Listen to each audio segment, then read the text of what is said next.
Bonjour à toutes et à tous, bienvenue pour cette nouvelle édition du BLD. Je m'appelle Acha Sampot, je suis journaliste et je suis ravie de vous retrouver ici aujourd'hui en direct de Toulouse.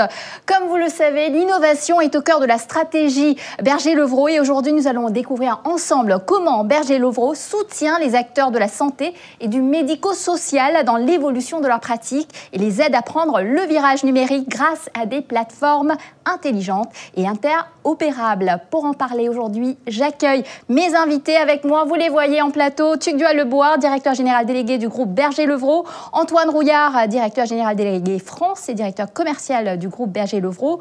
Franck Toufali, directeur du pôle santé sociale de Berger-Levrault. Et Moustapha Deras, directeur de la recherche et de l'innovation technologie de Berger-Levrault. Messieurs, bonjour. Merci beaucoup de m'accueillir ici chez vous à Toulouse. Je suis ravie d'être avec vous. Bonjour.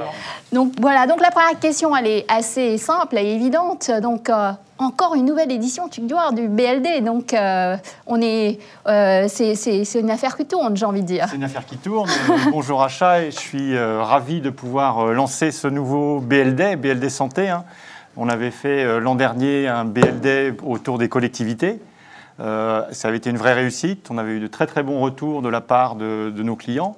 De la part de tous les intervenants et donc ça s'imposait maintenant de faire un autre BLD sur la santé. Et peut-être rappelez-nous en quelques chiffres Berger-Levrault. Je pense que les gens qui nous regardent connaissent Berger-Levrault, mais juste quelques petits chiffres clés. Voilà, alors oui, alors tout le monde connaît Berger-Levrault, mais est-ce que tout le monde connaît vraiment Berger-Levrault? C'est un petit peu ça la question. Donc Berger-Levrault, je rappelle en quelques chiffres, c'est près de 200 millions de chiffre d'affaires, à peu près 2000 personnes, une présence implantée sur plus de 6 pays, avec des activités autour du numérique en particulier, un acteur numérique essentiellement sur le secteur public, mais aussi secteur privé maintenant, dans le monde des collectivités, dans le monde des infrastructures, de l'éducation et bien sûr aussi de la santé. Et aujourd'hui, cette édition spéciale est dédiée aux acteurs de la santé et du médico-social. Tout à fait. Pourquoi ? Parce que la santé, c'est un des secteurs stratégiques dans lequel Berger-Levrault est particulièrement impliqué. Nous avons déjà investi par le passé fortement dans le secteur de la santé, dans le secteur du social, du médico-social. Et nos prévisions d'investissement sont aussi assez fortes dans la santé pour accompagner nos clients en face de toutes les transformations qui s'annoncent numériques. Alors, on va bien sûr, durant cette journée, passer un peu plus en détail sur ces transformations-là. Les transformations numériques, l'avènement du cloud, la cybersécurité, l'open data, l'intelligence artificielle, tous ces sujets-là auxquels nos clients sont maintenant confrontés, eh bien, on l'avait avec Berger-Levrault, vous avez un partenaire qui vous permet de vous accompagner dans ce voyage-là au sein du numérique pour votre activité. Merci Tugdual pour ces précisions. Antoine Rouillard, donc vous vous occupez de la France, vous êtes le directeur général délégué France. Comment vos activités s'inscrivent-elles dans cette transformation, notamment en parlant de la France ? La France et de la santé. Bonjour Acha.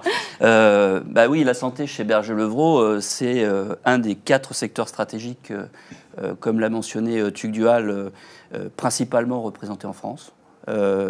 C'est 200 personnes, c'est 3500 clients, nombreux aujourd'hui au BLD Santé Sociale, c'est 21 millions d'euros de chiffre d'affaires. Et puis c'est une histoire finalement assez récente, mais de plus de 40 ans. Alors, il y a la grande histoire de Berger-Levrault, qui, avec la santé, a passé des siècles. Mais ce n'est pas celle-là qui nous intéresse aujourd'hui, c'est celle d'il y a plus de 40 ans, avec l'équipement des EHPAD. Alors, les EHPAD, c'est les établissements d'hébergement de personnes âgées dépendantes. Ça fait partie des acronymes que tu vas avoir toute la journée pendant les tables rondes avec les professionnels qui nous suivent. Donc, il y a beaucoup d'acronymes dans la santé. Et donc, en fait, c'est les maisons de retraite. Donc, en même temps qu'on équipait, maintenant, il y a plus de 40 ans, les premiers systèmes d'information des collectivités, on équipait également les maisons de retraite publiques qui dépendaient généralement des collectivités locales territoriales. C'est ça l'histoire. Donc, on a équipé leur gestion et puis le soin, progressivement. En 2003, on s'est occupé des hôpitaux, parce qu'en fait, on a commencé à avoir des solutions pour les hôpitaux. En 2007, on s'est intéressé aux maisons de retraite privées et associatives et du handicap. Et puis en 2014, des cliniques. qu'on a complété en 2020 et aujourd'hui. Donc, en gros, Berger-le-Vros dans la santé, c'est les hôpitaux, les groupes de cliniques, les cliniques individuelles, les maisons de retraite publiques, privées, associatives, et puis les établissements qui gèrent le handicap. Donc, c'est tout ça. Ce sont des solutions complètes pour gérer ces établissements, pour administrer, facturer le patient, le résident. Et enfin, ce sont des solutions qui permettent de suivre les soins et les solutions sanitaires, qui est un sujet quand même important. Donc aujourd'hui, la santé chez Berger-le-Vros, j'ai envie de dire, c'est tout d'abord de permettre d'accompagner nos clients dans toutes les règles de la vie du patient et du résident. Mais demain, c'est aussi de pouvoir l'accompagner chez lui. Donc c'est la gestion du patient à domicile. Je pense que c'est un sujet dont on va devoir reparler tout au long des tables rondes aujourd'hui. Et c'est un sujet important. Après, on a aussi permis de s'occuper des vieux produits comme le carnet de santé. Donc là, on a sorti un carnet de santé numérique. C'est aussi ça. Et puis, voilà. Et demain, ce sont les plateformes qui vont permettre, bien sûr, agir entre le patient résident, qui sont la même personne, et les institutions, les organisations qui vont perdurer, qui sont nos clients et qui sont là présents aujourd'hui avec nous. Ouais. Antoine, vous l'avez dit très rapidement, hein, on va entendre parler avec nos invités tout à l'heure. Donc on entend beaucoup parler justement de Ma Santé 2022, on parlera dans la table ronde juste après. Juste très rapidement, un petit mot là-dessus. Alors, Ma Santé 2022, c'est vraiment au cœur de notre projet.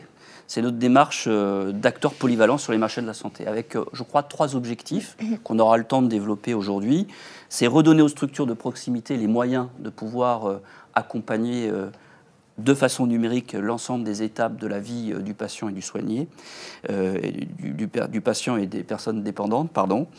C'est créer de nouvelles structures pour avoir un meilleur maillage territorial, donc avec des entités de différentes tailles, donc la reprise des entités existantes et la création de nouvelles entités qui accompagnent. Et puis enfin, c'est un dernier point, c'est faciliter la collecte, la traçabilité et l'interopérabilité dans les informations numériques entre les patients, les résidents et les institutions. Et donc, c'est tout le schéma qui va être probablement présenté dans les prochaines tables rondes. Enfin, peut-être pour conclure sur un point important sur les 6 pays, l'internationalisation de Berger-le-Vros. Aujourd'hui, Berger-le-Vros, c'est présent qu'en France, mais très vite, demain, et on a les premiers signes en 2021, on est en train de s'exporter avec quelques contrats à l'étranger et quelques pays cibles. Et donc, ça sera l'occasion au BLD 2022 de pouvoir témoigner de notre élargissement du périmètre et notre développement international. On va suivre ça avec beaucoup d'attention, en tout cas. Moustapha, donc je le disais, vous êtes le directeur de la recherche et de l'innovation. Et donc, vous exercez cette fonction en traverse. Il y a combien 600 personnes impliquées en R&D, quelques chiffres? Quelques chiffres, oui, ça c'est la taille de la R&D de Berger-le-Vros, c'est effectivement approximativement 600 personnes à la fin de l'année 2020 et en croissance continue, puisqu'on a encore une fois une année 2021 en très forte croissance d'investissement dans ces domaines-là. Voilà, donc l'innovation, c'est aussi une petite 50aine de chercheurs, très important de noter la place de la recherche dans notre démarche, parce que c'est un vrai choix. Je pense que c'est un choix que peu d'entreprises finalement ont fait, les grands ou les petites.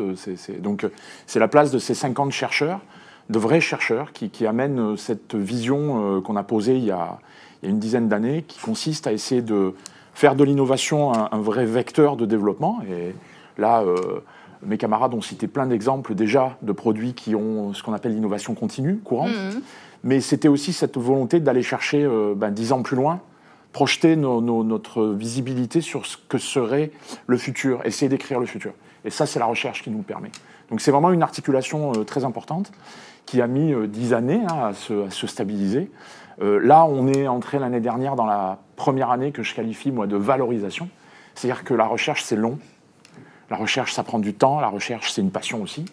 Mais ça met aussi beaucoup de temps à produire. Et là, ça y est, on commence maintenant à produire des choses concrètes, réelles, qui arrivent dans nos produits. Et en 2021, on a des produits qui sortent. Donc voilà, c'est une stratégie, une vraie stratégie, fondatrice de l'entreprise d'ailleurs. Et justement, l'innovation dans la santé ? Dans la santé, je vais rebondir déjà sur l'exemple qui vient d'être donné. On a parlé du domicile. Alors c'est une question très complexe en fait, la gestion du domicile. parce que ça nécessite de très nombreux intervenants, ça nécessite d'avoir des compétences aux bons endroits, au bon niveau, avec la bonne personne, etc. Donc une connaissance aiguë, en fait, ça se ramène à des problématiques d'organisation, ce qu'on appelle abusivement de l'orchestration de ressources. Ce sont des domaines de recherche extrêmement pointus. On a aujourd'hui développé une algorithmie, alors on appelle ça, désolé pour le jargon, une heuristique très complexe, qu'on est en train d'intégrer et qui sera probablement dans les produits dès cette année ou l'année prochaine. Voilà un exemple de recherche qui part de l'académique et qui va jusqu'à l'intérieur du produit. Alors concrètement, c'est quoi ? C'est organiser les interventions des infirmières, des personnels soignants, des aides à domicile. On parle de l'hospitalisation à domicile, encore un acronyme, la HAD, etc. Les acronymes, c'est vrai qu'il y en a beaucoup dans le monde de la santé. Antoine a également cité les outils de gestion, qu'on n'oublie pas. On parlait de paye, facture, RH, etc. Dans la facturation, on est en train de travailler de l'intelligence artificielle. Alors des visions de l'intelligence artificielle un peu avancées, un peu secret quand même. Ce sont nos secrets de fabrication, mais on n'est pas sur de l'IA de base, ce que vous entendez partout. On est véritablement sur des modèles un peu prédictifs, prévisionnels. On est dans ces niveaux d'IA-là. Et ça sera prêt cette année. Moi, je m'y engage. J'en avais parlé lors du premier BL Day. L'IA est maintenant présente dans 2 produits chez BL. Celle-là sera présente dès la fin de cette année. Voilà, c'est un autre exemple. Alors des exemples comme ça, on en a beaucoup. On en a énormément. Pas le temps de tout couvrir, mais c'est déjà pas mal. Merci en tout cas, Moustapha. Vous avez un atelier. Je note l'engagement. Non, mais j'en suis certain. Et tous mes clients l'ont noté. Il n'y a pas de problème. Je suis convaincu qu'on le fera. Merci en tout cas pour cet éclairage, Moustapha. Et puis Franck Toufali, donc je me tourne vers vous. Donc vous êtes le directeur du pôle santé sociale de Berger-Levrault. Donc la période de crise sanitaire que nous traversons met-elle en lumière finalement certaines fragilités aujourd'hui ? Et la suit. C'est vrai que la crise que nous traversons aujourd'hui met en évidence les fragilités de notre système d'information du numérique en santé, que ce soit au niveau de l'interopérabilité, que ce soit au niveau de l'identification des patients résidents, que ce soit au niveau de la sécurité, de la disponibilité de la donnée. Et moi, j'avais envie de dire, il n'y a pas que cette crise-là. Comme l'a dit notre président, nous vivons une crise dans la crise. Je vais parler de la cybersécurité. Rendez-vous compte, depuis le début de l'année, plusieurs attaques par semaine qui visent des hôpitaux, des cliniques ou des maisons de retraite. Alors effectivement, on en a tous conscience de ces problèmes-là. L'État aujourd'hui se mobilise puisque c'est un enjeu extrêmement important pour la France. D'où le projet Ma Santé 2022, vous en avez parlé tout à l'heure, avec, une fois n'est pas coutume, on en parlera tout à l'heure avec Dominique Pont et d'autres intervenants, l'État met les moyens sur la table. Les éditeurs que nous sommes, et particulièrement Berger-Levrault, parce que je suis là pour présenter Berger-Levrault, bien sûr, nous accompagnons ce mouvement. On a énormément de choses à dire. Les sujets que tu as évoqués, Moustapha, seront présentés tout à l'heure. Il y a plein de choses à dire, d'où l'organisation de ce BL Day Santé Sociale, aujourd'hui, pendant cette crise et la crise dans la crise. Alors Franck, de quoi allons-nous parler ? Juste un petit mot sur le programme. Alors, très rapidement, d'abord, vous l'avez compris, notre aiguillon de la journée sera Ma Santé 2022. On va parler beaucoup de Ma Santé 2022, sur tous les aspects, où on en est, ce qu'on est en train de faire, ce que l'État fait, ce que Berger-Levrault fait, mais ça ne sera pas que ça. Berger-Levrault, vous l'avez dit tous, on est présent sur l'ensemble des secteurs de la santé. Tous les établissements, qu'ils soient publics ou privés, hôpitaux, cliniques, bien sûr, médico-social, on parle des EHPAD pour les personnes âgées, on parle de l'handicap également, du domicile, des établissements. Donc on est vraiment présent de partout et nous proposons à nos clients, comme l'a indiqué Antoine, un panel de produits pour traiter l'ensemble des services de ces établissements. Et Ma Santé 2022 ou pas, Berger-Levrault travaille, avance, propose des choses. Moustapha a parlé de l'innovation. Donc cet après-midi, ça va être organisé en 4 tables rondes et 15 ateliers. Dans ces ateliers-là, on va vous présenter d'abord le positionnement de Berger-Levrault par rapport à Ma Santé 2022. Qu'est-ce qu'on y fait ? Qu'est-ce qu'on propose à nos clients ? Parce que le maître mot de Ma Santé 2022, c'est l'accompagnement de nos clients. Comment les amener à s'inscrire durablement dans ce projet national. Ensuite, on va vous présenter l'ensemble des évolutions, des projets d'innovation et des projets d'investissement que nous faisons, que ce soit par exemple pour le SIH dans le monde du sanitaire privé, avec le mariage expertise CIGEMS que nous opérons aujourd'hui.